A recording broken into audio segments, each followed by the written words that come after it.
Have you ever gotten that alone feeling? Like, not just the fact that you're the only one in a room or something, but the feeling that you wouldn't be able to call for help, even if you tried. That is truly alone. And when you know what it's like to feel truly alone, you know what it's like to feel real fear. I was returning to my college dorm after a hard-fought game of Ultimate. My clothes were sticking to me as I felt the muggy heat begin to battle with the AC emanating from the common room. I waltzed up to my room to get my shower stuff, and I remember glancing back at the clock and thinking that the Ultimate game had taken quite a bit longer than I thought. It was already midnight. As I washed off the sweat and grass, I remember feeling peculiar. I hadn't really realized how quiet the dorm was until now. Usually, I hear blaring music and excited laughter as I walk to the shower. But this time, there was nothing. And I remember feeling a chill run up my spine, despite the steaming water. If only I had stayed in that shower. After I was done rinsing off, I threw on my t-shirt and shorts and opened the bathroom door to go back to my room.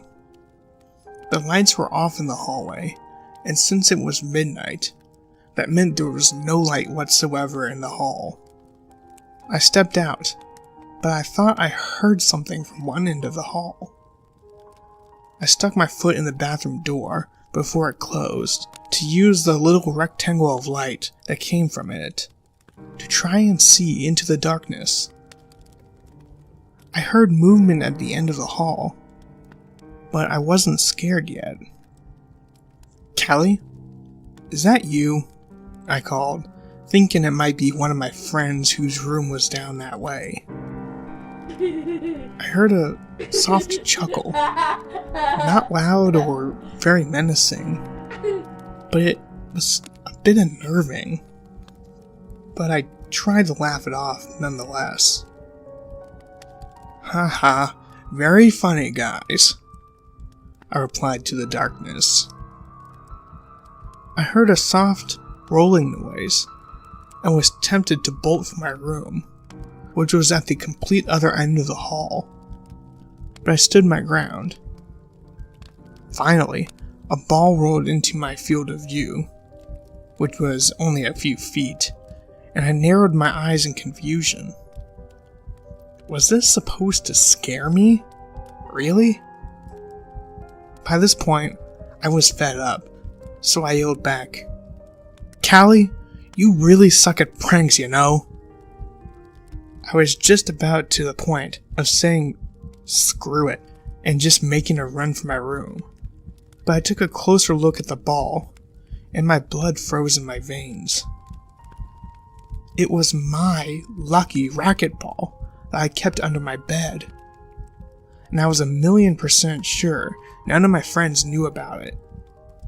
I yelled back, "Okay guys, this isn't funny." A soft chuckle, but this time it was from the other end of the hall. "Guys, just stop," I screamed. In my rage, I accidentally pulled my foot out of the door and was enveloped in total darkness. I went to push it back open, but it was locked, and I had left my keycard inside. My eyes watered as I fumbled for my phone in my pocket. After what seemed like the biggest struggle of my life, I finally got my phone out and I turned on the flashlight. I looked at both sides of the hall, and it seemed that every time I looked one way, I would hear a chuckle come from the other. I was absolutely terrified by this point. I was torn which side of the hall to look at, and as I was, I quickly glanced at my phone to check the battery. 4%, it read. I considered my options. There was no way I was making a run for my room, knowing that something was down there, and that something would inevitably be behind me.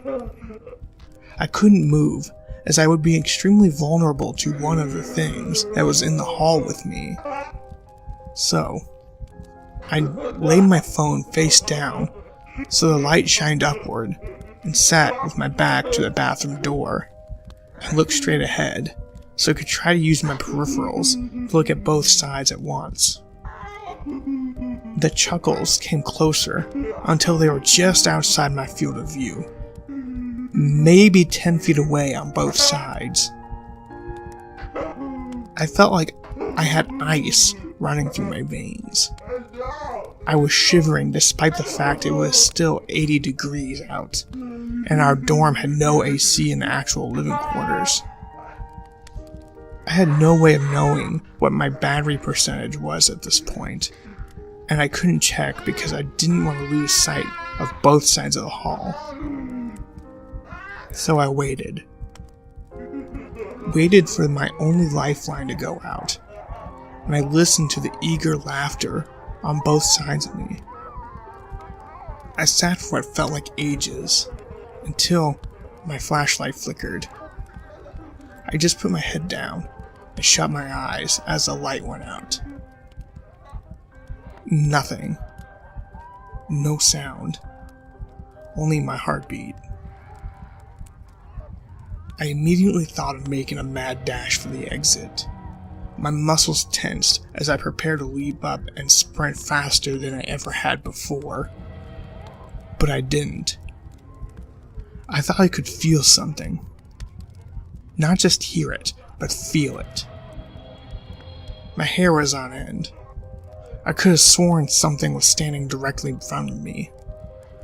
I thought about attacking, but I didn't want to make this thing mad, so I just stayed put. I felt something brush ever so slightly over my arm, just enough to move the hairs so I could feel it. I was petrified. I did not want to die like this. I had had enough. I didn't want to die, but I sure as hell didn't want to take it sitting down. I was gonna attack and just throw out a fist. What else could I do? I let out a yell, scrambling to my feet. I opened my eyes, but was greeted with inky blackness. I pulled my arm back and let a punch fly. Just as I did, the hallway light turned on, and my fist smashed through the wall. I squinted my eyes against the light, and I heard noise from one end of the hall, and I looked over. I saw all the people that shared my floor. Some laughing and joking about how awesome the party they had been at, and some backing away from me in fear. One of my friends stepped forward. "Jack? What the hell? Are you okay?" I looked at him. I tried to speak, but I couldn't. So I just laughed nervously and walked down the hall. They parted to let me through as I stepped into my room and shut the door. I dropped out and moved the next day.